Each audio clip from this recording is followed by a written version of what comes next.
அனைவருக்குமே வணக்கம். சற்று முன் கிடைத்திருக்கக்கூடிய ஒரு மிக மிக முக்கியமான செய்தி ஒன்று வெளியாகியுள்ளது.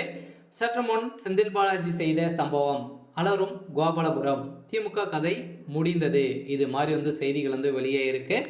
ஸோ இப்போ நடந்து இருக்கிறத பார்த்தாவே பார்த்தீங்கன்னா தமிழகத்தில் ஒரு மிகப்பெரிய சம்பவம் தான் நடந்துட்டு இருக்கு இல்லையா. ஸோ இப்போ பார்த்தீங்கன்னா அமைச்சர் துரைமுருகன் அவருடைய வீட்டிலும் அவருடைய மகன் வீட்டிலும் அதிரடியாக ரைடுகள் 3 நாட்களாகவே தொடர்ந்து நடந்தது. இந்த ரைடில் பார்த்தீங்கன்னா எக்கச்சக்கமான பணங்கள் சிக்கிய சம்பவத்தினால, இதில் ஆதாரங்களும் சிக்கிய சம்பவத்தினால, இப்போ இதில் அமைச்சர் செந்தில் பாலாஜி அவர்களும் சிக்கிய சம்பவம் தான் இப்போ இந்த ரைடில் ஒரு பேசும் பொருளாக மாறியிருக்கு. ஸோ இதை பற்றி இந்த வீடியோவில் பார்க்கலாம். ஸோ அதுக்கு முன்னாடி நம்ம சேனலுக்கு இப்போ தான் நீங்கள் முதல் முறையாக வந்திருக்கீங்க அப்படின்னா மறக்காமல் நம்மளுடைய சேனலை சப்ஸ்கிரைப் பண்ணி சப்போர்ட் பண்ணுங்கள்.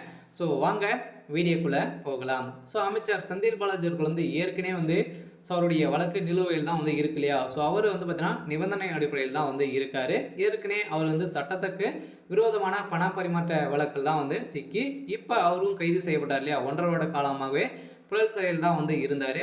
இதை தொடர்ந்து இப்போ அமைச்சர் துரைமுருகனுடைய வீட்டில் நடந்த சம்பவத்தினால இப்போ செந்தில் பாலாஜி அவர்களுக்கும் இதில் தொடர்பு இருக்குது. அவர் கொடுத்த ஊழல் பணம் இப்போ அந்த ஆதாரங்கள் சிக்கிய சம்பவத்தினால செந்தில் பாலாஜி அவர்கள் சிக்கிய சம்பவத்தினால இப்போ செந்தில் பாலாஜி அவர்கள் செய்ய போய சம்பவம் என்ன அப்படின்னா, இப்போ இந்த அனைத்துமே கோபாலபுரத்துக்கு போகக்கூடிய பணங்கள் தான் அப்படின்ற மாதிரி பார்த்தீங்கன்னா இப்போ கொடுத்த வாக்குமூலத்தில் இப்போ மீண்டும் செந்தில் பாலாஜி மாட்டினாரு அப்படின்னா அவருக்கு ஆயுள் தண்டனை வழங்கறதுக்கான வாய்ப்புகள் இருக்குது. ஸோ அதனால் மக்கள் பணங்களை அனைத்துமே ஊழல் செய்து வரும் திமுகவுடைய அரசு மீது நிறைய கண்டனங்கள் ஏற்கனவே தெரிவித்துட்டு வந்துடும் நிலையில் இப்போ கோபாலபுரத்தையே அலறக்கூடிய அளவிற்கு தான் இப்போ செந்தில் பாலாஜி சம்பவங்கள் செய்ய போகிறாரு. என்ன சம்பவங்கள் இப்போ வருகின்ற சட்டமன்ற தேர்தல் வரப்போகுது இல்லையா. இந்த தேர்தலின் அடிப்படையில் பார்த்தீங்கன்னா அதிரடியாக ஏற்கனவே அமமுக இருவருக்குமே தொடர்பு இருக்குது அப்படின்ற மாதிரி தான் பேசும் போல மாறி ஏற்கனவே பார்த்தீங்கன்னா டிடிவி தினகரன் அவர்கள் அந்த தொகுதியில் இவருடைய சப்போர்ட்டால் தான் அவர் வின் பண்ணியிருக்காரு.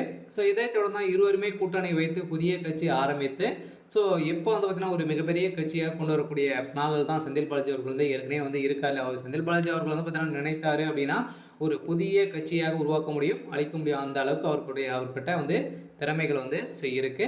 ஸோ இதன் அடிப்படையில் தான் இப்போ திமுகவை ஒட்டுமொத்தமாக ஒழிக்கக்கூடிய நிலைக்கு தான் செந்தில் பாலாஜி அவர்கள் தள்ளப்பட்டு வந்திருக்கும் நிலையில் தான் இப்போ செந்தில் பாலாஜி அவர்கள் செய்த சம்பவத்தினால திமுகவே கோபாலபுரத்தை அலறக்கூடிய சம்பவம் செய்ய போகுது. ஸோ அடுத்த ரைட் எங்கே அப்படின்னா கோபாலபுரம் அப்படின்றது தான் ஒரு கை காட்டக்கூடிய நிலைக்கு இப்போ மாறி வருகின்ற நிலையில் தான் இப்போ திமுக அமைச்சர் துரைமுருகன் அவர்களுடைய சிக்கிய சம்பவத்தினால இப்போ திமுகவே பெரும் அலறக்கூடிய அளவுக்கு தான் கோபாலபுரத்தையே அலற விட்டுருக்காங்க. ஸோ அடுத்து சிக்கவும் திமுக முதல்வர் ஸ்டாலின் அவர்கள் அவருடைய வீடுகளும் ரைடுகள் நடக்க போகுது.